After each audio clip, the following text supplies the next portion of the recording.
नमस्कार दोस्तों, मैं ड्राइवर फिर से आपका बहुत बहुत स्वागत करता हूँ आपके अपने YouTube channel inspiring motivation stories में।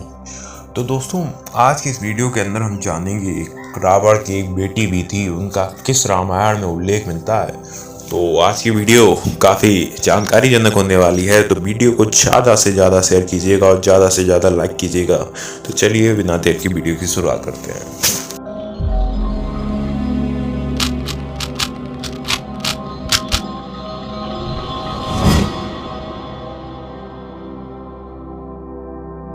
तो वाल्मीकि रामायण के बाद दक्षिण भारत में ही नहीं बल्कि कई अन्य देशों में रामायण को अपने अपने तरीके से लिखा गया है। इनमें से ज़्यादातर रामायण में श्री राम के साथ ही रावण को भी काफ़ी महत्व दिया गया है।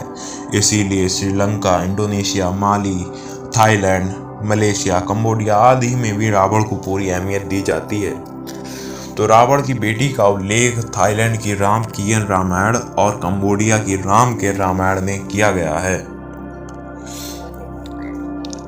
रामकियन और रामकेर रामायण के मुताबिक रावण के 3 पत्नियों में से 7 बेटे थे। इनमें से पहली पत्नी मंदोदरी से 2 बेटे मेघनाद और अक्षय कुमार थे। वही दूसरी पत्नी धन्य मालिनी से अतिकाय और त्रिशा नाम के 2 बेटे थे और तीसरी पत्नी से प्रहस्त, नरांतक और देवांतक नाम के 3 बेटे थे। दोनों रामायण में बताया गया है कि 7 बेटों के अलावा रावण की एक बेटी भी थी जिसका नाम था सुवर्णमच्छा या सुवर्ण-मत्स्य।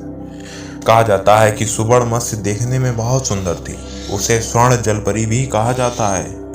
एक अन्य रामायण अद्भुत रामायण में भी श्री राम की पत्नी देवी सीता को भी रावण की बेटी बताया गया है और अद्भुत रामायण के अनुसार उनकी पुत्री पर ही बुरी दृष्टि डालने के कारण रावण का अंत हुआ था।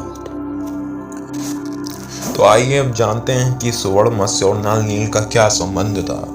तो वाल्मीकि रामायण के थाई और कंबोडियाई संस्करणों के मुताबिक श्री राम ने लंका पर विजय अभियान के दौरान समुद्र पार करने के लिए नल नील को सेतु बनाने का काम सौंपा था और श्री राम के आदेश पर जब नल और नील लंका तक समुद्र पर सेतु बना रहे थे तो रावण ने अपनी बेटी सुवर्ण-मत्स्य को ही ये योजना को नाकाम करने का काम सौंपा था। पिता की आज्ञा पाकर सुवर्ण-मत्स्य ने बानर सेना की ओर से समुद्र में फेंके जाने वाले पत्थरों और चट्टानों को गायब करने का काम शुरू कर दिया।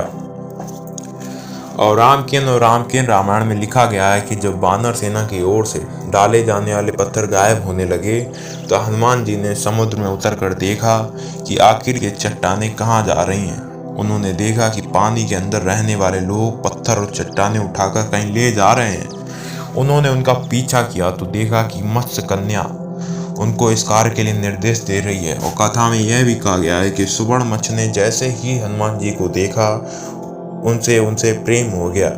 हनुमान जी उसके मन की स्थिति को भांप लेते हैं और समुद्र तल पर ले जाकर पूछते हैं कि आप कौन है देवी। तो वह बताती हैं कि मैं रावण की बेटी हूँ। फिर हनुमान जी उन्हें समझाते हैं कि रावण क्या गलत कार्य कर रहा है। हनुमान जी के समझाने पर सुवर्ण-मत्स्य सभी चट्टानें लौटा देती हैं और राम सेतु के निर्माण कार्य को पूरा होने में अपना योगदान भी देती हैं। तो आइए जानते हैं कि कंबोडियाई और थाईलैंड में सुनहरी मछली पूजी क्यों जाती है। दशानन रावण की बेटी सुवर्ण-मत्स्य का शरीर सोने की तरह चमकता था, इसीलिए उसे सुवर्ण-मच्छा भी कहा जाता है। इसका शाब्दिक अर्थ है सोने की मछली।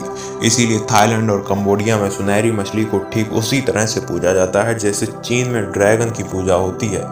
हालांकि थाईलैंड में कुछ ऐसी जगहों पर उन्हें ऐतिहासिक थाई पात्र तोसा कांत की बेटी भी बताया गया है।